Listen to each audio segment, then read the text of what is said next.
Everyone has a scary night every once in a while.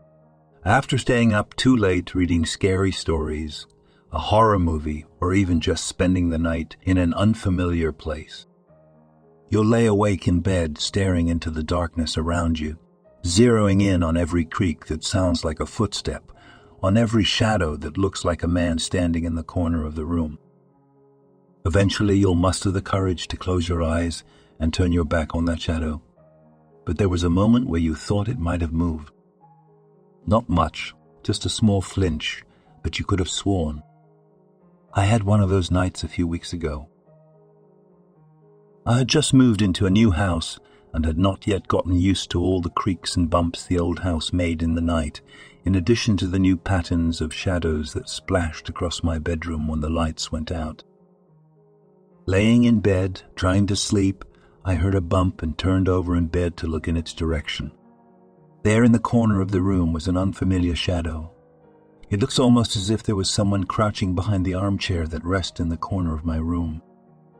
I could almost make out through the darkness a section of shadow that was a little bit lighter than the rest of the darkness around it. Like we usually do in these situations, my imagination went wild. Was it a hand grasping the top of the chair in anticipation of leaping out towards me? Was it a forehead and an eyeball peeking out from behind the chair to see if I had noticed? I held my breath a few moments as my mind raced through the 1,000 different things that could be hiding behind my reading chair. A few moments later the horror passed and I rolled back over in bed and tried to get some more sleep. It was probably just a shirt I had thrown onto the chair while unpacking some of the boxes I had left over from the move. I closed my eyes. Another bump. My head flew off the pillow, my arm shot for the light switch. I flipped the light on and whipped my head around towards the chair, halfway bracing myself for whatever was surely barreling its way towards me. There was nothing there, just a regular ratty armchair. I didn't have a shirt draped over the back of it like I had previously hypothesized. I didn't like that. Nonetheless, there wasn't anything in here with me. I could see the whole room from where I sat in bed. A dresser, a small bookshelf, an armchair, and a nightstand. The closet was already open, and I could see it was empty. My bed was just a mattress on the floor since I hadn't gotten a bed frame yet. There was no place to hide. My imagination was getting the best of me. To make myself feel a little bit better, I got up and locked my door. Then I went into my closet and grabbed a toy wooden sword I had gotten at the Renaissance Fair and leaned it against the door, just in case someone got past the lock. Somehow the sword would fall on the hardwood floors and wake me up. Only then did I crawl back in bed and close my eyes. Yeah, I was being super paranoid. Just one of those nights. I woke up sometime later to a sharp poke on my back. Then a whispering voice, "Are you Phil Lockerbie?" Half asleep, I murmured, "What the fuck?" Pretty certain I was still in a dream.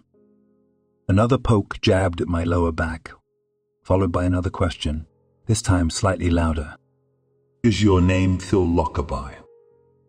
I rolled over in bed and reached for the light switch. "Don't turn on the lights," shouted a voice from the darkness.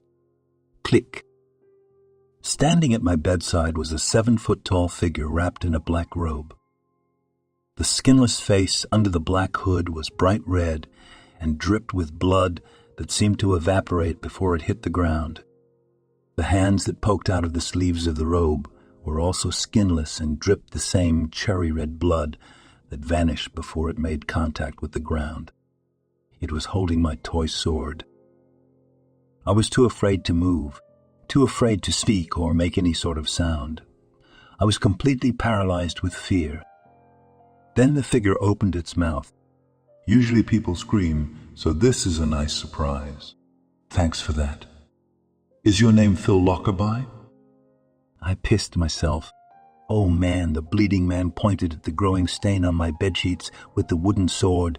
That is so embarrassing. Finally, I got my vocal cords to start working again. "Who are you?" The bleeding man swung the sword around a few times in mock combat. "I've asked you the same question 3 times now, and you still haven't answered. But yeah, sure, I'll answer first. Some people call me Javaraya. Some call me San La Muerte. Some call me King Yama or Ajao. I think most people in this part of the world call me the Grim Reaper. But you can call me Scott. So, are you Phil Lockerby? What the fuck was the only thing I could think to say then. Are you here to kill me? Scott stopped swinging the sword and looked directly at me. His eyes were two burning coals in the black shadow beneath his hood. Is your name Phil Lockerby? I shook my head no. Shit. Scott stamped his foot angrily, then turned back to me. You never saw me.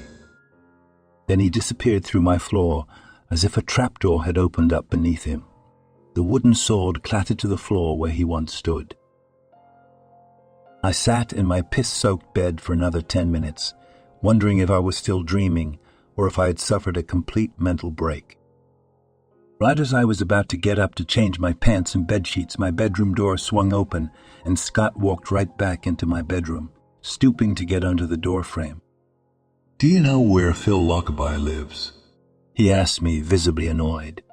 This is the address we have on file. I just double-checked.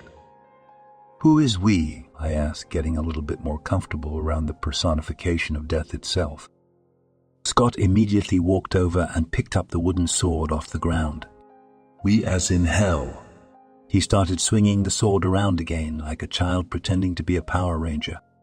I just want to point out how disgusting it is. You're still sitting in your puddle.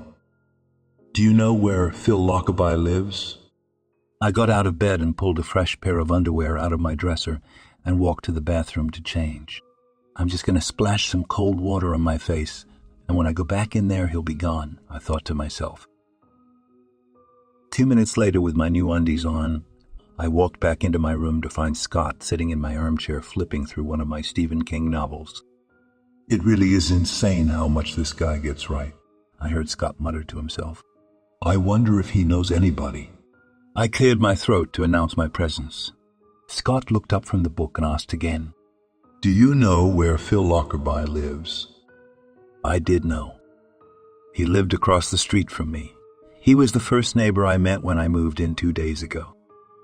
If I told him, would Phil die? If I didn't tell him, would he take my soul as a replacement? What if he knew I was lying? He lives across the street from me in the house with the green roof, 448. 448, Scott said, exasperated. Ethelred's 8s always look like 3s. That's my bad. So, what happens now? I asked, feeling all the guilt in the world bubbling up inside me. I wanted to throw up. You change your sheets, and I pop over across the street and drag Phil's soul to hell. He stood up from the armchair and picked the sword back up.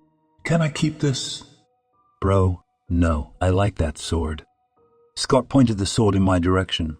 I am not man, woman, or even human.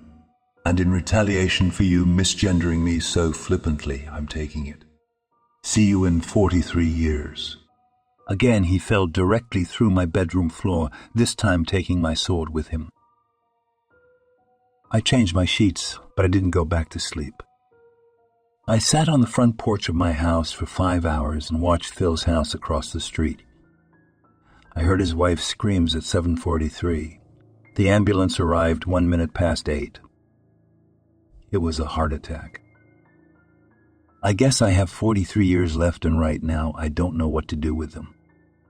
I think I need to try to get into contact with Stephen King.